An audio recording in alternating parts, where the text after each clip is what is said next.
नमस्कार, आप देख रहे हैं हल्ला बोल टीवी। मैं हूं अंकित। पिछली विधानसभा चुनाव में माले को 19 सीटें मिली थी, जिसमें से वो 12 सीटें पे जीत हासिल करने में सफल हुए थे।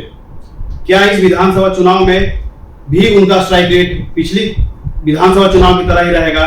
और अगर ऐसा हुआ तो क्या विधानसभा चुनाव में माले को इस बार सीटें ज्यादा मिलेगी? महागठबंधन माले को ज्यादा सीटें देने के मूड में है या नहीं? आइए जानते हैं अरवल के विधायक महानंद सिंह जी से। नमस्कार सर। नमस्कार। आपके चैनल के माध्यम से तमाम दर्शकों को मैं हार्दिक अभिनंदन करता हूं। अभी ये जो है, जो पिछले बार का जो कसक रहा, जितना सीट हम लोगों को मिलना चाहिए था, स्ट्राइक रेट जिस तरह का हम लोगों का था, उसमें सरकार जो नहीं बनी तो उसमें लगा कि यदि माले को और 2-4 सीट, 10 सीट, 20 सीट और मिल जाता, जीत जाता, 2-4-10 सीट जीत जाता तो सरकार बन जाती, सरकार बन जाती। तो एक जनता में एक है स्ट्राइक रेट के हिसाब से कि जनता में लोगों का भावना है, जनता की भावना है कि भाकपा माले जैसे जमीनी स्तर पर काम करने वाली पार्टी, गरीब गुरबों और सबसे निचली पायदान पर रहने वाले के लिए आवाज़ बुलंद करने वाली पार्टी। अब देखिएगा कि विधानसभा में बहुत दिनों के बाद, बहुत वर्षों के बाद ये दलित, गरीब और सबसे निचली पायदान पर रहने वाले लोगों का सवाल विधानसभा में गूंजा है और ये सवाल उठाने वाले भाकपा माले के विधायक ही रहे।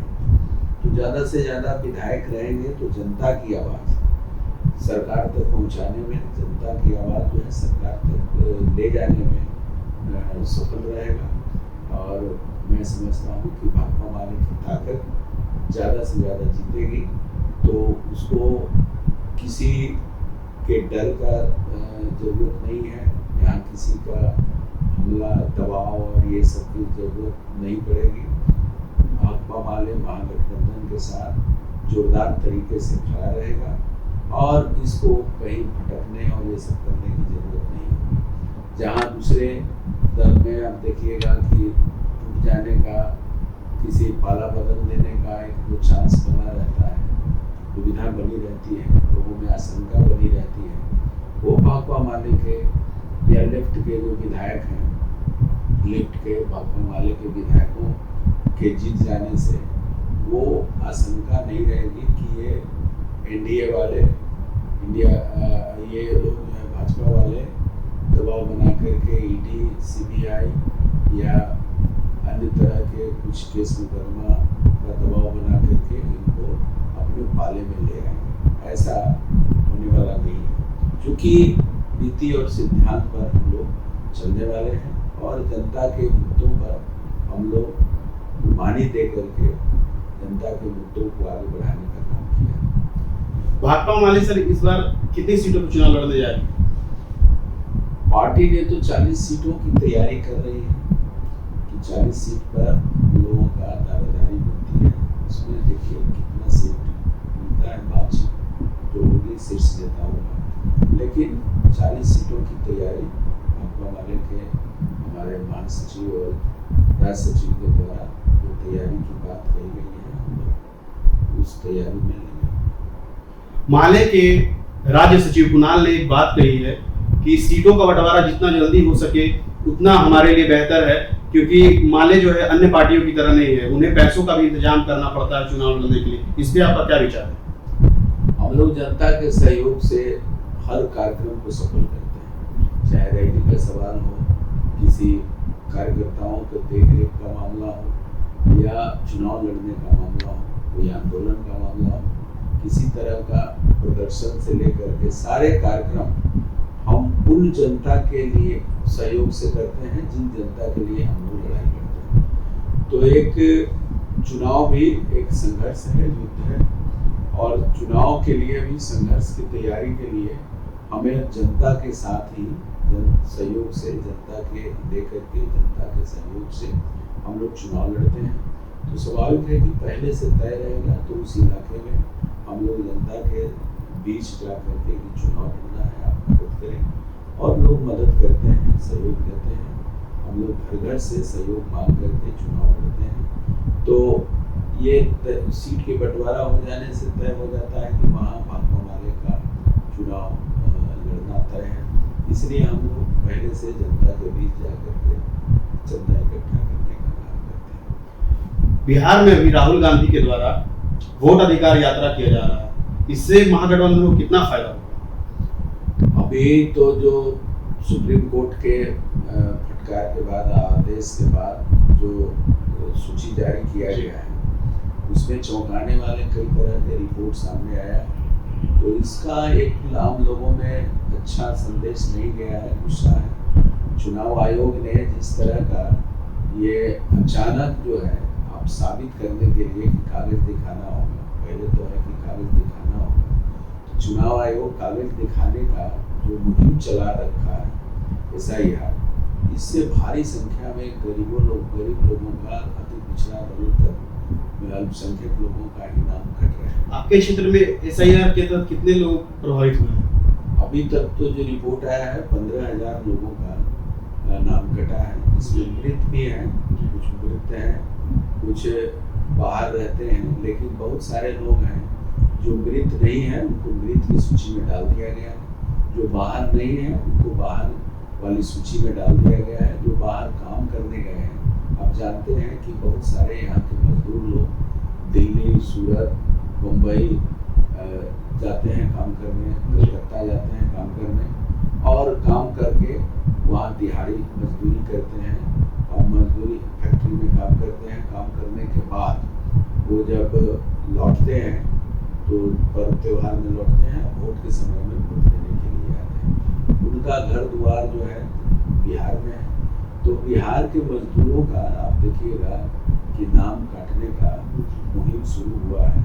तो इसको लेकर के भारी लोगों में गुस्सा है। तो स्वाभाविक है कि गुस्सा है तो जनता का गुस्सा चुनाव में साफ दिखेगा। आज गया जी में मोदी जी RJD के 2 विधायकों को तोड़कर अपने मंच पर बैठा लिया, इस पे आप क्या कहेंगे?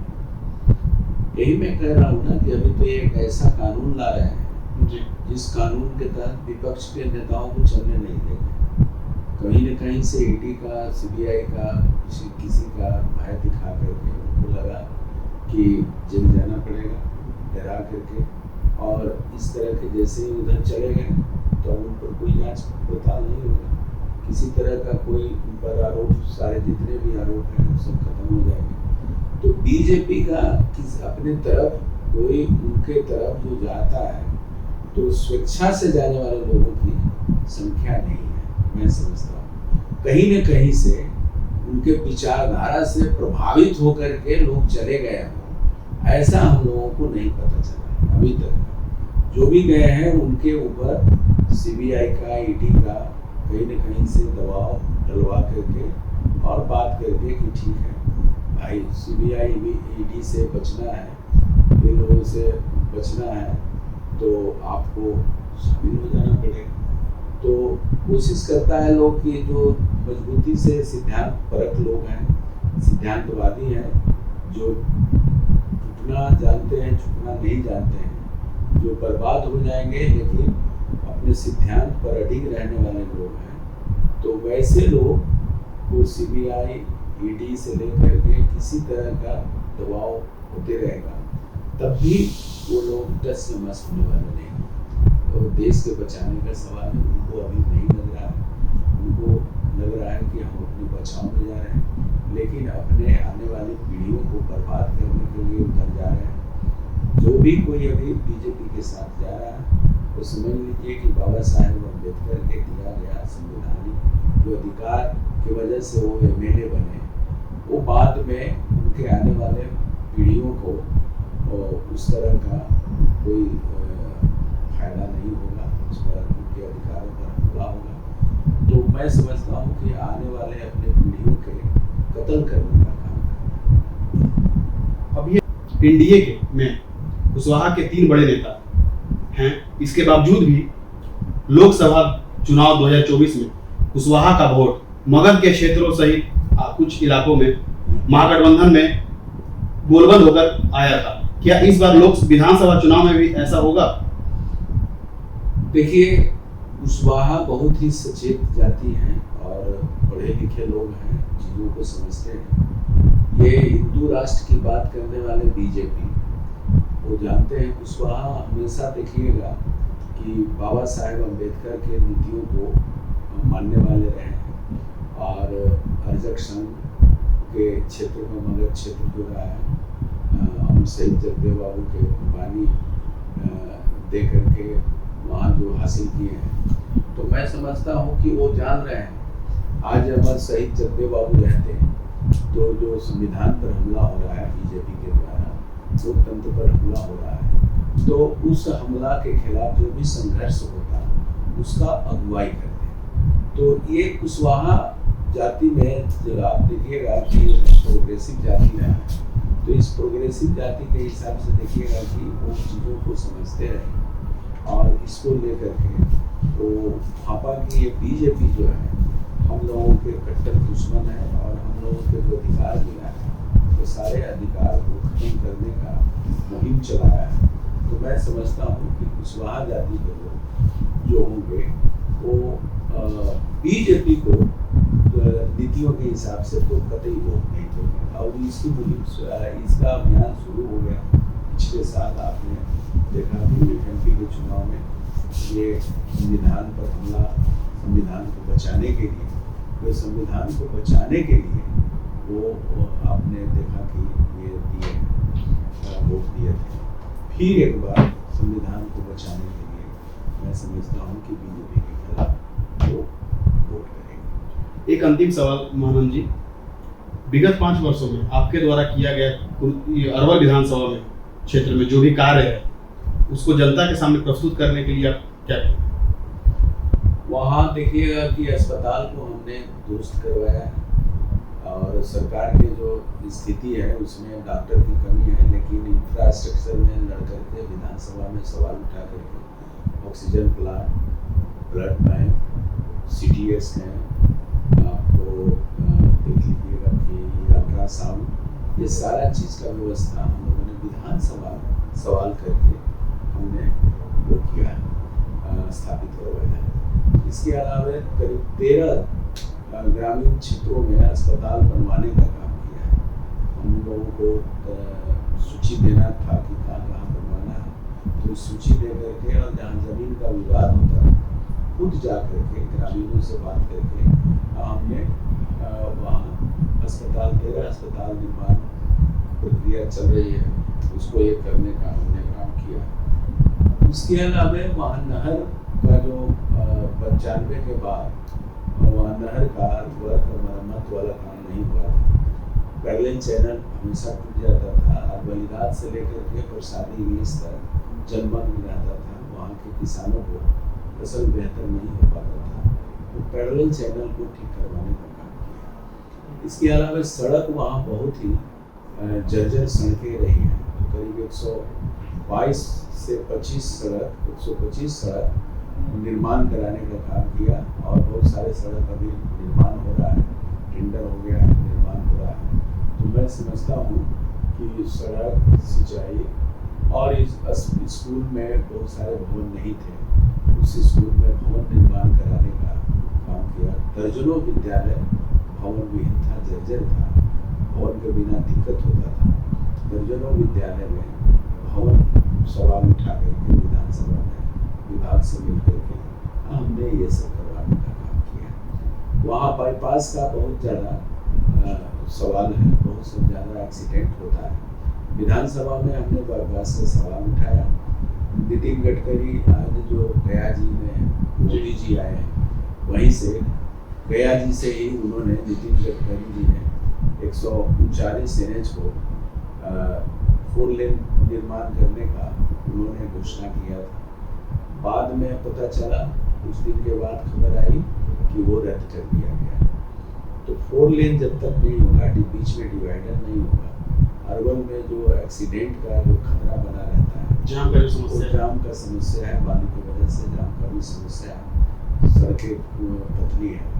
तो ऐसी स्थिति में हम समझते हैं कि 4 लेन के लिए भी हमने सवाल उठाया विधानसभा में। इसके अलावा हमने विधानसभा में सवाल उठाया था अभी जो वृद्धा पेंशन बहुत कम मिलता था, 400 रुपये मिलता था, उन्होंने 3000 की मांग किया, लेकिन सरकार ने उसको 1100 बढ़ाने का काम किया। विधानसभा में आप खोल करके देखिएगा, पता चलेगा कि मैंने ये सवाल गैर सरकारी संकल्प में हमने उठाया था और सरकार को बाध्य होकर के घोषणा करना पड़ा था। तो ये सब जनता के लिए, बाकी छोटे छोटे कोई भी ऐसा सवाल नहीं है। 5 साल में हमने अभी तक करीब हर सत्र में 60-70 सवाल, 400-500 सवाल हमने इस विधानसभा पीरियड में हमने किया, जिसका बहुत सारे काम हुए भी हैं। तो की उड़ाई से लेकर के होकर ये सब की भी उड़ाई करवाने का काम हुआ है, कई स्लूइस गेट निर्माण करवाने का काम किया।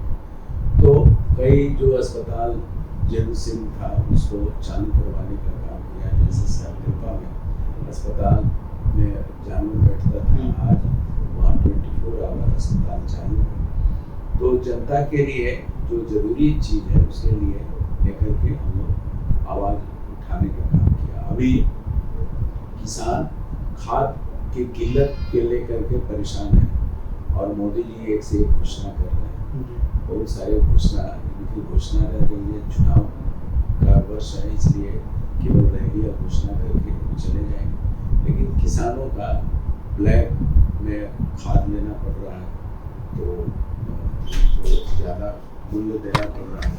तो ऐसी स्थिति में आप समझ सकते हैं कि सरकार का जो रवैया है वो जो रुख नहीं है। तो खाद मिल रही है ब्लैक में, वो दिक्कत तो सर पूरे बिहार में, इसीलिए तो मैं सवाल उठा रहा हूँ। अरवल का एक सवाल है, केवल अरवल का नहीं है, पूरे किसानों का सवाल है। किसानों के साथ ये धोखाधड़ी करने वाली ये सरकार जो है, वो जनता के केवल आंख में धूल झोंक। अभी आप सुन रहे थे अरवल के विधायक महानंद सिंह जी को। आगे की खबरों के लिए बने रहें हल्ला बोल टीवी पे। धन्यवाद।